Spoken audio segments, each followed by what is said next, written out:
Guys, so these are the questions जो कि UPSC ने पूछे थे 2024 में फ्रॉम ज्योग्राफी पार्ट। ठीक है, मेंस के ये 10 मार्क का क्वेश्चन है। पहला वीडियो 10 मार्क का है। टोटल 7 क्वेश्चंस पूछे थे यूपीएससी ने 2024 में जीएस 1 में ज्योग्राफी से, एंड 7 मार्कर है। जो 4 थे वो थे 10 मार्कर में, एंड जो 3 थे वो थे 15 मार्कर में। तो आप इंपॉर्टेंस देख लो ज्योग्राफी की। हम इसको पूरा डिकोड करेंगे पीवाईक्यू बेसिस पे ही। तो विदाउट वेस्टिंग टाइम ये रहा पहला क्वेश्चन, एंड क्वेश्चन उतने टफ नहीं थे। आपको अगर नॉर्मल अंडरस्टैंडिंग है बुक की तो नॉर्मली क्वेश्चन इजीली सॉल्व होने वाले थे। ठीक है, अगर प्रीलिम्स के लिए बात करूँ तो प्रीलिम्स के लिए टफ पड़ती है ज्योग्राफी। ठीक है, तो बिना टाइम वेस्ट करे पहले क्वेश्चंस को डिस्कस करते हैं कि भाई पहला क्वेश्चन क्या कह रहा है। आपकी स्क्रीन पे है, दिख रहा होगा आपको, तो पढ़ लिया होगा। 10 मार्कर में है। ठीक है, जितने भी हैं 10 मार्कर में लिए हैं, ऐसे ही हम बाकी सब्जेक्ट्स को भी करेंगे। पहले ज्योग्राफी को डिस्कस कर लेंगे पूरा, फिर एंशिएंट हिस्ट्री को, जीएस 1 पहले पूरी खत्म करेंगे 2024 में जितने भी क्वेश्चन आए हुए हैं। ठीक है, तो पहला क्वेश्चन है what is sea surface temperature rise. तो भाई बेसिकली पूछा है कि सी सरफेस टेम्परेचर राइज क्या होती है। क्या होता है तुम्हें पता होना चाहिए। सी सरफेस टेम्परेचर राइज मतलब कि जो सी का टेम्परेचर होता है वो बढ़ जाता है। अब किन किन रीजन से बढ़ेगा। एंथ्रोपोजेनिक एक्टिविटीज़ की वजह से, ग्लोबल वार्मिंग की वजह से, ग्रीन हाउस गैसेस की वजह से, एल नीनो की वजह से, और ओशन करंट की वजह से। ठीक है, यही सारे फैक्टर्स रहते हैं जो कि बढ़ाते हैं। ठीक है, एंड क्या ऐसे ये इंपैक्ट करेगा फॉर्मेशन ऑफ ट्रॉपिकल साइक्लोन। ठीक है, तो अपने बेसिकली ये आंसर लिखना है। तो बिना टाइम वेस्ट करे और उसको लिखते हैं कि सबसे पहले आप बताओ कि सी सरफेस टेम्परेचर राइज होता क्या है। ठीक है, तो मैं सी सरफेस टेम्परेचर, इसको मैं SST से लिख ले रहा। ठीक है, refers to warming of ocean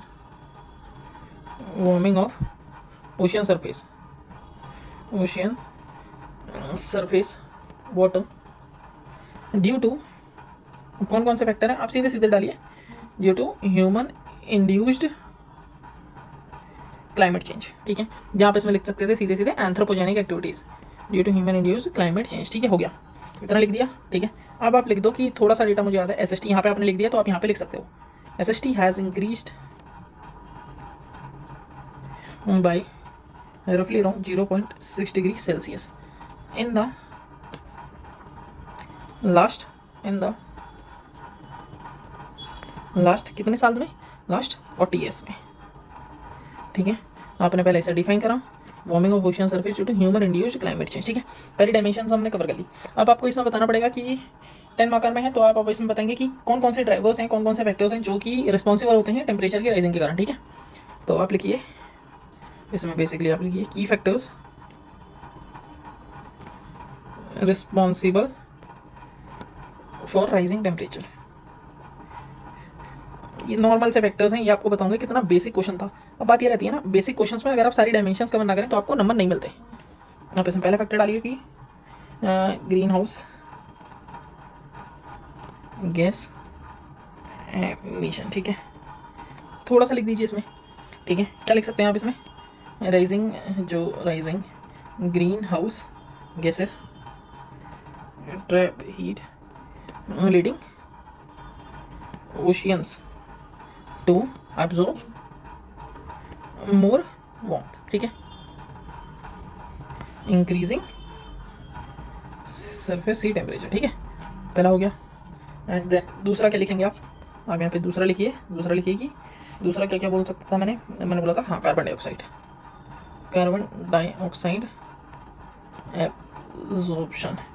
absorption. ठीक है, इसमें आप क्या लिख सकते हैं, इसमें आप लिख सकते हैं कि जो ओशियंस होते हैं, ओशियंस एब्जॉर्ब रफली 30%, जो 30% ह्यूमन एमिटेड कार्बन डाइऑक्साइड होता है, 30% of human emitted carbon dioxide. ठीक है, जो कि फॉर्म करता है फॉर्मिंग कार्बोनिक एसिड। ठीक है, कार्बोनिक एसिड फॉर्म करता है ये, एंड इससे क्या होता है कि फॉर्मिंग कार्बोनिक एसिड, इतना में एग्जामिनर समझ जाएगा, कंट्रीब्यूटिंग टू सरफेस वार्मिंग। ठीक है, एंड आप एक फैक्टर और लिखिए इसमें, एक फैक्टर आप लिखिए इसमें कि एल्बिडो इफेक्ट। आप इसमें क्या लिख सकते हैं, आप इसमें लिख सकते हैं कि हाँ, ठीक है, जो आइसेस वगैरह होती हैं, मेल्टिंग पोलर आइस, जब आइस कम हो जाती है ना, जब मेल्ट होती है तो वो क्या करती है, रिड्यूस कर देती है अर्थ की रिफ्लेक्टिविटी, एंड देन इससे क्या होता है, causing oceans to absorb more heat. ठीक है, हो गया ना। कितनी लाइन बची हैं? चौथा हेडिंग डालिए आप सीधे सीधे, चौथा डालिए आप सीधे अदर फैक्टर्स, क्योंकि मल्टीपल फैक्टर्स हैं, सारे फैक्टर्स तो लिख नहीं सकते। इसमें डाल दीजिए आप एंथ्रोपोजेनिक एक्टिविटीज़, क्योंकि ये मेन डिमांड थी भी नहीं ना, तो इसमें अगर आप ज़्यादा एक्सप्लेनेशन नहीं करेंगे तो कुछ भी नहीं होगा। Anthropogenic activities, El Nino, and आप लिख सकते हैं इसमें ओशियन करंट्स, ठीक है। और क्या लिख दो, और लिख दो ग्लोबल वार्मिंग, ठीक है। देन ETC लिखिए, ख़त्म करिए, ठीक है। एंड फिर आप आइए कि क्या इफेक्ट होता है जो स्ट्राइव करता है साइक्लोन्स को, ठीक है। Effect of sea surface temperature rise on tropical cyclone formation, ठीक है, ठीक है। अब एक चार्ट टाइप का याद करना कि जैसे मान लो, चलिए मैं इसी से लिख दे रहा हूँ, ठीक है। अब इसमें आप क्या लिख सकते हैं कि मान लो सबसे मेन बात, सी सरफेस टेम्परेचर राइज हुआ, ठीक है। कितना आइडियल टेम्परेचर चाहिए होता है साइक्लोन के लिए? 26.5 डिग्री सेल्सियस, ठीक है। सी सरफेस टेम्परेचर राइज होगा तो उससे क्या होगा? एवोपोरेशन का रेट बढ़ेगा, एवोपोरेशन का रेट बढ़ेगा तो इससे क्या होगा? एवोपोरेशन जितना बढ़ेगा तो इससे मॉइस्चर बढ़ेगा, ठीक है। देन मॉइस्चर बढ़ेगा तो इससे क्या होगा? कन्विक्शन जो होगा वो बढ़ेगा, ठीक है। कन्विक्शन बढ़ेगा तो इससे क्या होगा? इससे जो मेरी लेटेंट हीट है वो बढ़ेगी, लेटेंट हीट बढ़ेगी तो उससे मेरा क्या होगा? जो एटमॉस्फेरिक प्रेशर होगा वो कम हो जाएगा। अब मेरा एटमॉस्फेरिक प्रेशर कम होगा तब क्या होगा? तो क्या होगा कि जो वाटर वो है, जो वाटर की कैपेसिटी है वो ज़्यादा हो जाएगी, ठीक है। जो वाटर का सरफेस है वो बढ़ जाएगा, जो टेम्परेचर वाटर सरफेस का वो बढ़ जाएगा, ठीक है। एंड देन इससे क्या होगा कि साइक्लोन मेरा इंटेंसीफाई हो जाएगा, ठीक है। ये बेसिक है, आपको इसी को पॉइंट फॉर्मेट में लिखना है, ठीक है। आप इसमें पहली हेडिंग डालिए, आप इसमें पहले डालिए कि आप इसमें पहले डालिए एनर्जी सोर्स, ठीक है। इसमें आप क्या लिख सकते हैं बेसिकली? इसमें आप लिखिए कि ट्रॉपिकल साइक्लोन ये पूरा लिख लेना, ठीक है। Derive their energy from the heat of warm ocean waters, ठीक है।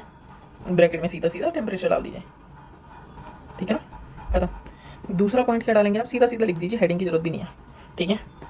जब हाइयर SST हो जाएगा, higher SST causes more evaporation of sea water, increasing the moisture content,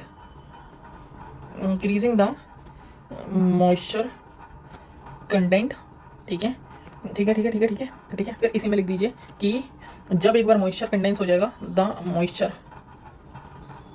condenses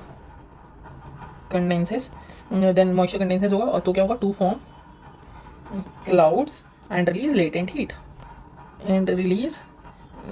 पूरा लिखना, ठीक है, इसे, ठीक है। फिर इंटेंसीफाइंग द साइक्लोन, ठीक है, ये लिख दिया, ठीक है, ठीक है। एंड आप क्या लिख सकते हो आपकी, जब वार्म SST, जो वार्म ये सरफेस टेम्परेचर होगा, इससे क्या होगा? जो leads to rising warm air, ठीक है। इससे वार्म एयर जाएगी मेरी, ठीक है, ठीक है। वार्म एयर जब ऊपर जाएगी तो नीचे लो प्रेशर हो जाएगा, जब लो प्रेशर होता है तो ज़्यादा एयर ऊपर जाती है, ठीक है, ठीक है।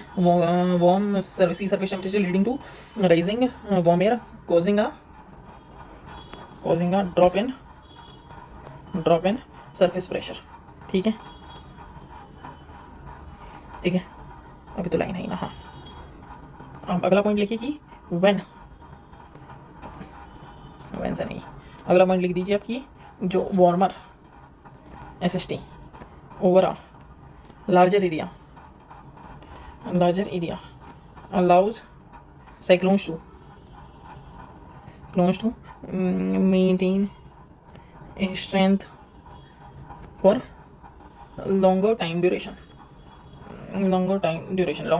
के लिए भी एंड लॉन्गर डिस्टेंसेस के लिए भी, ठीक है।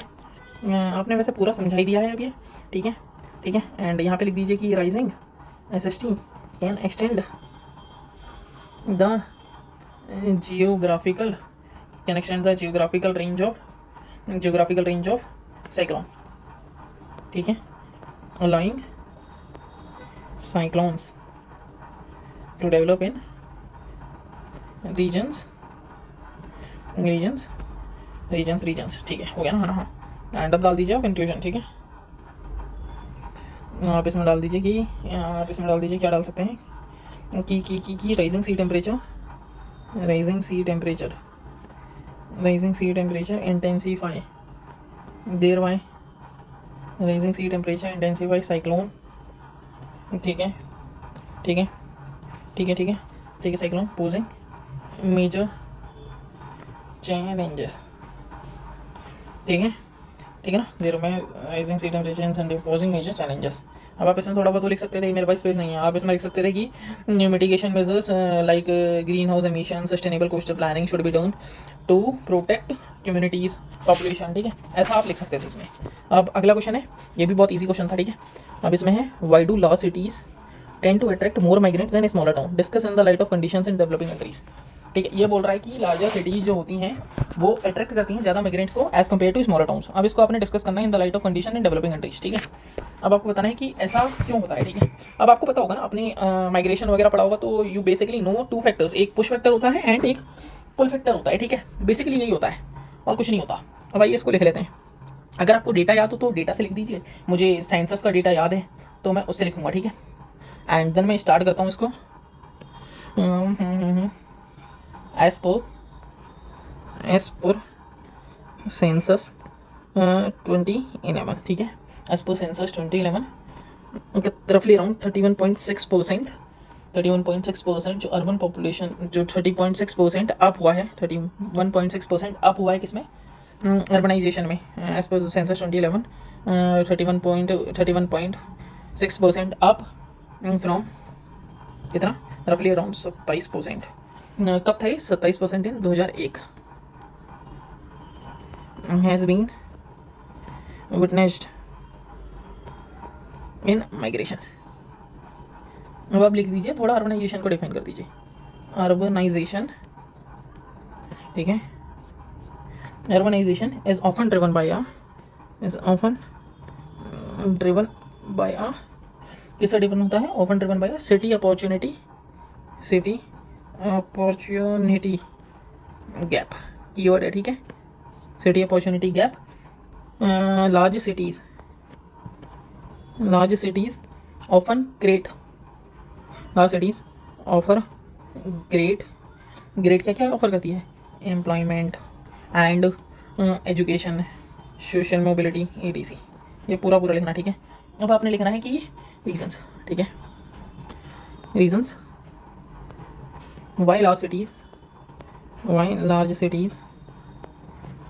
Tend to attract more migrants, ठीक है। पहला पॉइंट इसमें डालिए कि डाइवर्स एम्प्लॉयमेंट अपॉर्चुनिटीज़। इसमें आप क्या लिखोगे, इसमें आपने बेसिकली बताना है कि cities offer job across various sectors like IT हो गया एंड सर्विसेज हो गई etc। एग्जाम्पल कोड कर दीजिए कि इसमें लिख दीजिए बेंगलोर पुणे IT हब, ठीक है, ख़त्म, बढ़िया। सेकंड पॉइंट आप डालिए, सेकंड पॉइंट में आप लिख दीजिए कि बेटर वेजेस, ठीक है। आप इसमें सीधा एग्जांपल में कोड कर दीजिए कि स्विगी जोमेटो वर्कर्स etc। तो आप खुद बताइए ना, ये वर्कर्स हैं स्विगी के, जोमेटो के, ये और जगह जो क्या अवेलेबल होंगे, ये कोई गांव वगैरह में अवेलेबल जो क्या होंगे, ठीक है। एंड आप तीसरा लिखिए, तीसरा आप क्या लिख सकते हैं, तीसरा यू कैन रोट कि बेटर एक्सेस टू, एक ही मैं लिख दे रहा मैं, एजुकेशन एंड हेल्थ, ठीक है। आप इसमें क्या लिख सकते हैं, आप सीधा एग्जांपल लिखिए बस, इसमें example Delhi has better facility in both education में डाल दीजिए आपकी UPSC IIT लिख दो यार, UPSC, अरे यार क्या हो रहा है ये, IIT coachings in both health education as well as in health में लिख दो आप AIIMS, ठीक है ना। 3 पॉइंट हो गए आपके। आप चौथा पॉइंट अब क्या लिख सकते हैं, आप चौथा पॉइंट आप लिख दीजिए सीधे कि इम्प्रूव्ड इंफ्रास्ट्रक्चर,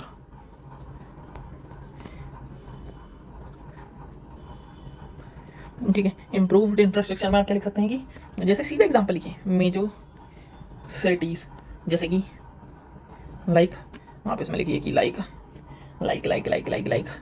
हैदराबाद, हैदराबाद गए हो जरा, Hyderabad and Chennai have better roads, transport, sanitation, ठीक है, सैनिटेशन EDC, एंड एक और डाल दो यार, लाइन ज़्यादा खाली हो जाएगी, एंड पावर, ठीक है ना, हाँ, एक और लिख दो आप कि आप इसमें वैसे वो भी लिख सकते हो कि लाइफ स्टाइल चेंजेस, लेकिन ये सारे वेक पॉइंट्स हो जाएंगे इसमें लिखने के लिए, ठीक है। आप इसमें लिख दीजिए कि PERCEI परसीव्ड इकोनॉमिक मोबिलिटी। इसमें आप क्या लिख सकते हैं, इसमें आप खुशी खुशी लिखिए भाई कि cities symbolise better employment,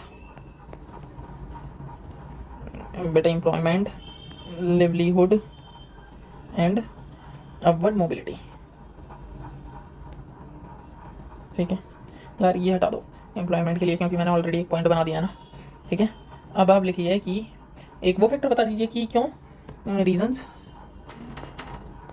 reasons कौन कौन से, smaller towns are less impacted, ठीक है। जो इसमें पॉजिटिव लिखे हैं वहाँ वो नेगेटिव हो जाएंगे, ज़्यादा एक्सप्लेन मत करना क्योंकि वे फॉरवर्ड भी लिख देंगे, ज़्यादा जगह बचेगी नहीं, फिर स्पेस शॉर्टेज का इशू आएगा आपके पास, जैसे ऑलरेडी स्टार्टिंग के क्वेश्चन आया हुआ है, ठीक है। अब आप बताइए कि कौन कौन से रीजंस हैं कि लिमिटेड जॉब अपॉर्चुनिटीज़ हैं, ठीक है। आप पहला लिखिए कि लिमिटेड, या एक काम करो इसको एरो डायग्राम में बना दो, लिमिटेड जॉब अपॉर्चुनिटी, ठीक है। एंड देन और क्या लिख सकते हो आप कि और लिखो limited job opportunity, poor infrastructure, ठीक है। एंड और लिख दो कि लैक ऑफ इन्वेस्टमेंट एंड और क्या है, इन्वेस्टमेंट कम होती है एंड इकोनॉमिक डेवलपमेंट भी कमी है, ठीक है। 5 तो कम से कम लिख ही दो। एंड और क्या लिख सकते हो आप कि lower access to quality education and health, ठीक है। एंड एक और लिख दो, और एक और क्या लिख सकते हो कि इनसफिशिएंट गवर्नमेंट सर्विसेज। एंड ये हो गया ना आपका पूरा। अब वे फॉरवर्ड के लिए बना दीजिए एक, वे फॉरवर्ड में आप क्या लिख सकते हैं, जगह है ना, हाँ आराम से है भाई जगह, तो आप वे फॉरवर्ड में लिख दीजिए सीधी सीधी कि पहला वे फॉरवर्ड आपका क्या जाएगा कि बैलेंस रीजनल डेवलपमेंट, एंड दूसरा जाएगा कि प्रमोट किसको करो, MSMEs को प्रमोट करो, एंड एग्रो प्रोसेसिंग को प्रमोट करो, ठीक है। एंड और किसको प्रमोट करो, और करो कि रूरल इंडस्ट्रीज जो हैं उनको प्रमोट करो, ठीक है। एंड और वे फॉरवर्ड क्या लिख सकते हो आप कि ग्रोथ डेवलपमेंट के साथ साथ ग्रोथ की कनेक्टिविटी भी करो, ग्रोथ कनेक्टिविटी, ठीक है। और प्रॉपर अर्बन प्लानिंग करो भाई, ठीक है। एंड देन अब मेरी बारी आ जाती है कंक्लूजन की। आप कंक्लूजन में लिख दो कि thereby push and pull का वोट का इस्तेमाल नहीं करा तो वो आप कंक्लूजन में करेंगे, thereby migration towards large city reflect both push. अब पुश कहाँ पे दिख रहा है वो लिख दो, पुश फैक्टर कहाँ से होता है, push factor from push rural से ही होगा ना, यस। एंड पुल फैक्टर कहाँ से होगा मेरे भाई, pull factor from urban areas, ठीक है। Therefore the solution is not to stop migration, not to stop migration, but to create क्या क्रिएट करो, सिटीज ऑफ अपॉर्चुनिटीज़, ये भी कीवर्ड है। जैसे हमने अर्बनाइजेशन वाले में ऊपर यूज़ करा था ना कि सिटी अपॉर्चुनिटी गैप, तो ये भी एक कीवर्ड है, उसी के रिगार्डिंग मैंने की कंक्लूड करते हुए बोला है, ठीक है। क्या है, cities of opportunity ensuring inclusive development,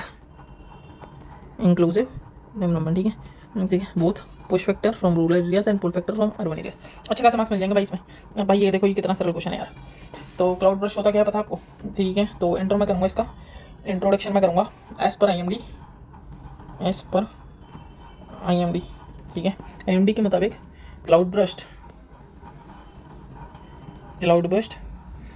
IMD के अकॉर्डिंग क्लाउड बर्स्ट एक फिनोमेना है। Cloud burst is an event occur when there is 100 mm or more rainfall occurs in a OCCUR occurs in a very small area and within 1 hour। अब आप इसमें डाल दीजिए कि recent 2024 Himachal Pradesh cloud burst. ठीक है, विदिन 1 आवर। आप इसमें ये लिख सकते हैं, ये और बढ़िया लगेगा कि अरे भाई मेरे रुक जा।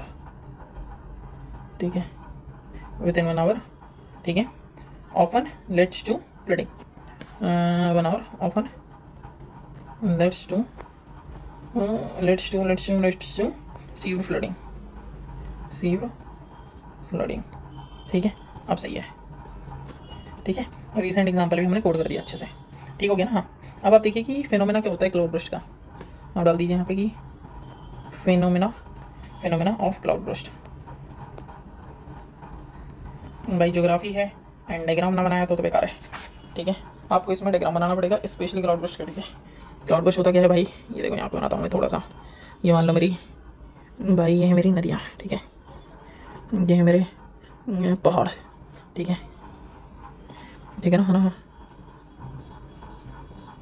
ठीक है ना। अब क्या होता है भाई मेरा यहाँ पे बेसिकली क्या होता है कि ये होती है मेरी एक मॉइस्ट एयर आती है, वो यहाँ टकराती है। रुक जाओ, मॉइस्ट वार्म एयर आती है, वो जाती है कूल्स ओशन उससे। ठीक है, फिर ये करती है कैरी। ठीक है, एंड यहाँ पे हमारे बादल महाराज।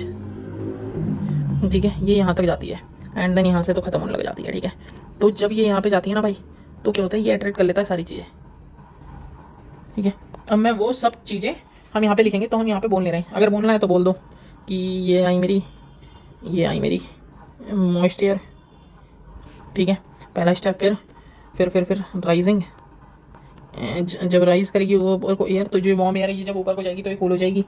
ठीक है, फिर क्या होगा यहाँ पे कि जो कंडेंसेशन होगा वो तुरंत एक साथ ग्राउंड हो जाएंगे ऊपर। फिर वायलेंट अपवर्ड एंड देन क्या होगा कि जब यहाँ पे मॉइस्चर सारा इकट्ठा हो जाएगा तो यहाँ पे हैवी रेनफॉल हो जाएगी।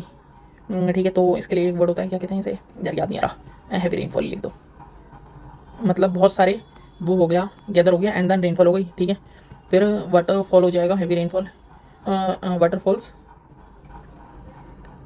Eight one time. ठीक है, एंड देन क्या होगा, अब ये स्टीप स्लोप है तो ये करेगी फ्लड्स। हो गया ना, ये आपका डायग्राम। ठीक है, एंड अब इसको हमने डिटेल में लिखना है। ठीक है, इसको भाई, ठीक है ना, वो मेरे बाबा। ठीक है, ठीक है, आपने लिख दिया ना पॉइंट। अब आपने बेसिकली इसको एक्सप्लेन कर देना है। ठीक है, अब एक्सप्लेन कैसे करोगे आप, पहला पॉइंट डालो कि कौन कौन सा फिनोमेना होता है। आपने देखा ना कि रैपिड अपवर्ड मूवमेंट होता है। ठीक है, अब आप इसमें लिख दीजिए कि ओरोजेनिक लिफ्ट, ओरोग्राफिक लिफ्टिंग। आप सीधे लिख दीजिए कि cloud burst occurs when warm air, मैंने आपसे कहा था वार्म एयर आई, warm moisture laden air raises, cools and condenses into dense clouds।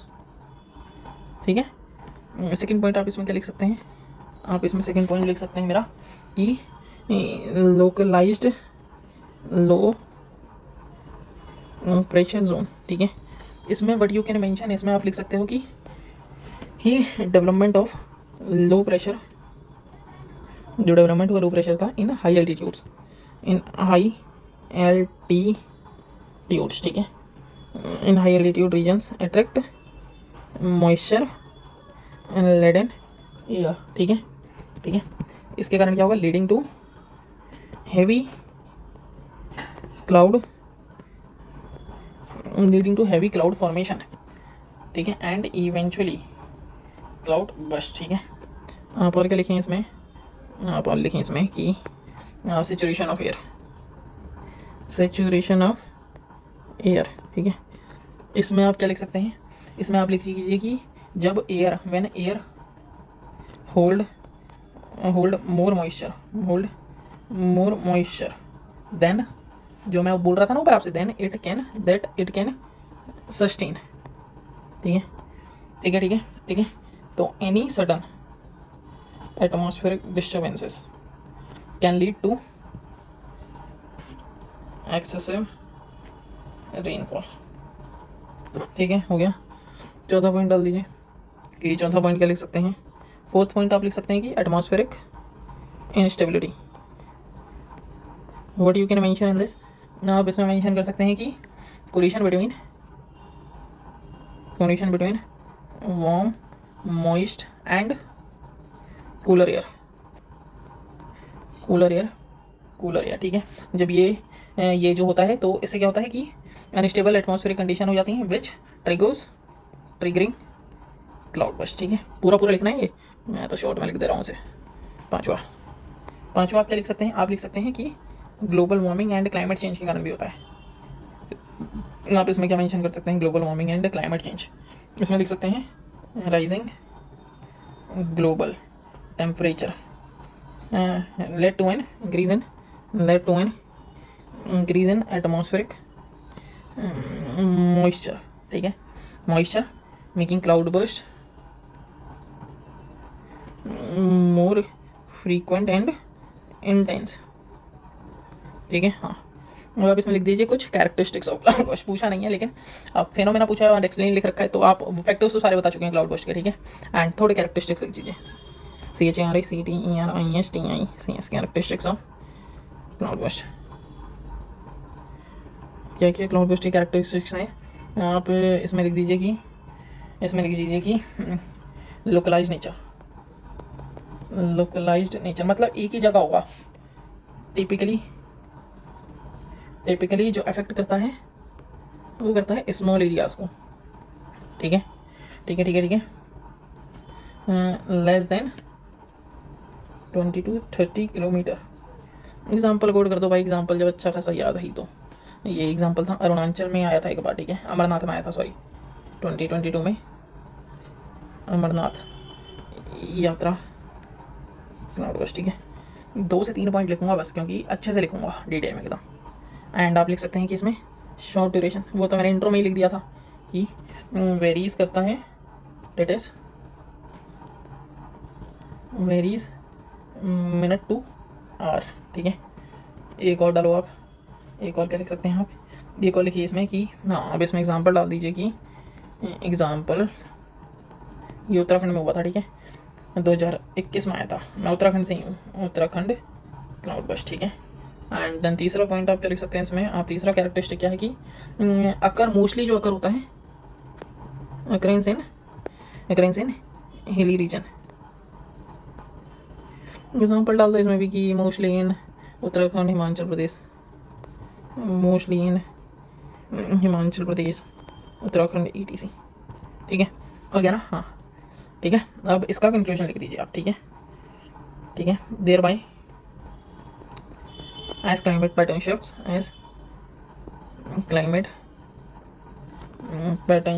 the frequency and intensity of are expected to rise, particularly in vulnerable areas and hence weather forecasting and disaster preparedness will be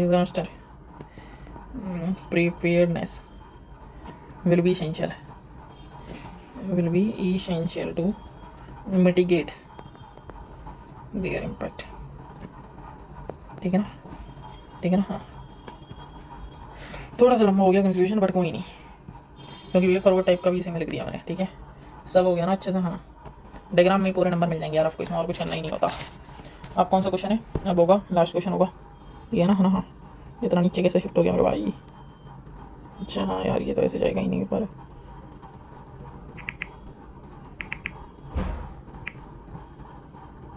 और question के ऊपर नीचे हुए होंगे, इसके चक्कर नहीं हुआ, चलो भाई शुक्र है। ठीक है ना हाँ। ये क्या पूछा है कि ये क्वेश्चन अच्छा लगा था मुझे कि what is the concept of demographic winter, is the world moving towards such a situation. पहली बात यह है कि डेमोग्राफिक विंटर का मतलब क्या होता है। डेमोग्राफिक विंटर का बेसिकली मतलब होता है कि मेरा जो बर्थ रेट है वो हाई हो जाए एंड जो ये रेट है ये कम हो जाए एंड यूथ की पॉपुलेशन जो है वो बढ़ जाए मेरी, एंड एजिंग पॉपुलेशन जो है मेरी वो बढ़ जाए। ठीक है, सॉरी मैंने बर्थ रेट ज़्यादा बोल दिया क्या, बर्थ रेट कम हो। ठीक है, बर्थ एक बार दोबारा सुन लो यार, मेरे को लग रहा है कि मैंने कन्फ्यूजन में कुछ और बोल दिया होगा। इसमें क्या होता है कि मेरा बर्थ रेट कम हो जाए, फर्टिलिटी रेट भी कम हो जाए, एंड जो मेरी यंग पॉपुलेशन है ना जो बिलो 35 ईयर्स है वो भी कम हो जाए, एंड देन क्या हो कि जो एजिंग पॉपुलेशन है भाई मेरी वो बढ़ जाए। इसको कहते हैं बेसिकली क्या, इसको बोलेंगे हम इसको बोलते हैं हम डेमोग्राफिक विंटर। ठीक है, एंड इससे क्या होगा ओवरऑल कि मेरी इकोनॉमी स्लो डाउन हो जाएगी। ठीक है, यहाँ पे इसमें लिखिए कि सीधा सीधा लिखना चालू करो कि demographic winter refers to sustained low birth rates and an increase in aging population, leading to a shrinking workforce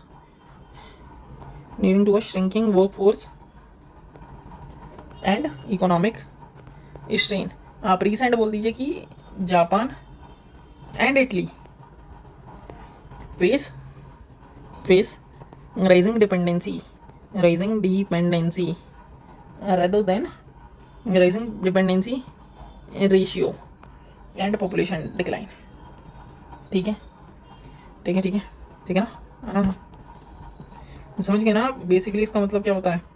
अब आपसे पूछा है कि क्या हम इसकी इस तरफ शिफ्ट हो रहे हैं, तो आप बताइए कि reasons behind world moving towards this.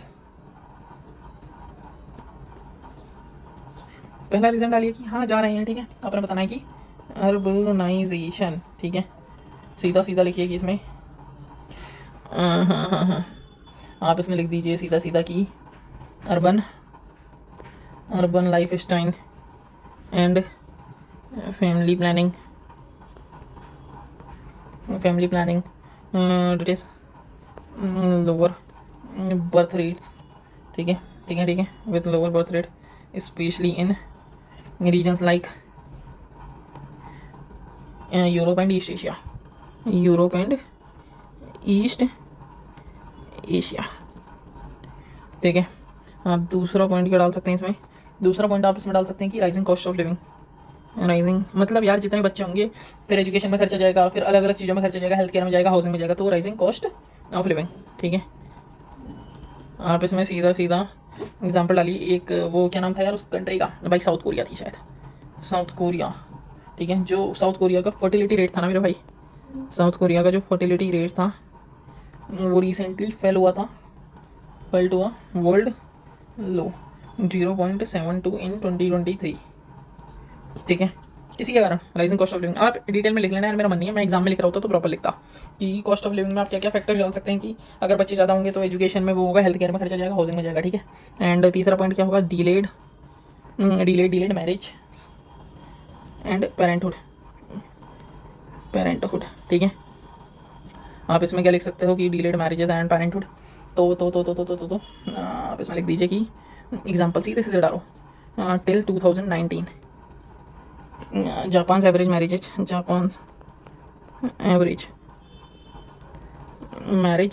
As rose to 29 for women and 31 for man. भाई इन चीज़ों में इंडिया का एग्जाम्पल नहीं लिख सकते आप। ठीक है, चौथा आप क्या लिख सकते हैं कि आप लिख सकते हैं हाँ changing social values and gender roles. Social value में वही लिख सकते हैं ना कपल वाला। ठीक है, इसमें एग्जांपल था सीधे सीधे जर्मनी का एग्जांपल। यार एग्जांपल से ही अपने मार्क्स मिलते हैं। Germany many couples choose DINK। ठीक है, इसका मतलब क्या होता है, ड्यूअल इनकम नो किड्स। ठीक है, 4 पॉइंट हो गए, 5 हुआ, एक और लिख लो बस यार, लास्ट है। ठीक है, आप पॉलिसी गैप्स देख लो भाई। अगर बच्चे हो भी रहे हैं तो उनको मतलब प्रॉपर देख क्या करेगा, तो पॉलिसीज़ भी नहीं है ना कुछ ऐसी। यहाँ पे आप इंडिया लिख सकते हो कि lack of supportive policies like affordable child care, ठीक है, एंड अफोर्डेबल चाइल्ड केयर लिख दो, सीधे सीधे खत्म है, ठीक है। अब इसमें भाई कुछ एक्सेप्शंस भी हैं, ठीक है, एक्सेप्शंस टू दिस ट्रेंड, ठीक है। हाँ, एशिया एंड अफ्रीका का ये सबसे बड़ा, यहाँ इंडिया भर के कोट करो। अब क्या है पहला एग्जांपल आप डाल दीजिए कि आप इसमें लिख लीजिए कि countries like niger and Uganda have fertility rates above 5, ठीक है। एंड यहाँ पे लिख दीजिए विथ अफ्रीकाज पॉपुलेशन, अफ्रीका का ये ना, Africa's population set to double by 2050, ठीक है। दूसरा आप क्या लिख सकते हैं इसमें, आप दूसरा लिखिए कि एशिया में जैसे बांग्लादेश की जो फर्टिलिटी रेट फॉल कर रही है, बट बिलो नहीं कर रही है, but remain above replacement level, ठीक है। एंड तीसरा आप डालिए इमिग्रेशन वगैरह के कारण। इमिग्रेशन में कहाँ आ जाएगा इशू, इमिग्रेशन में आ जाएगा countries like Canada and Australia. Countries like Canada and Australia use immigration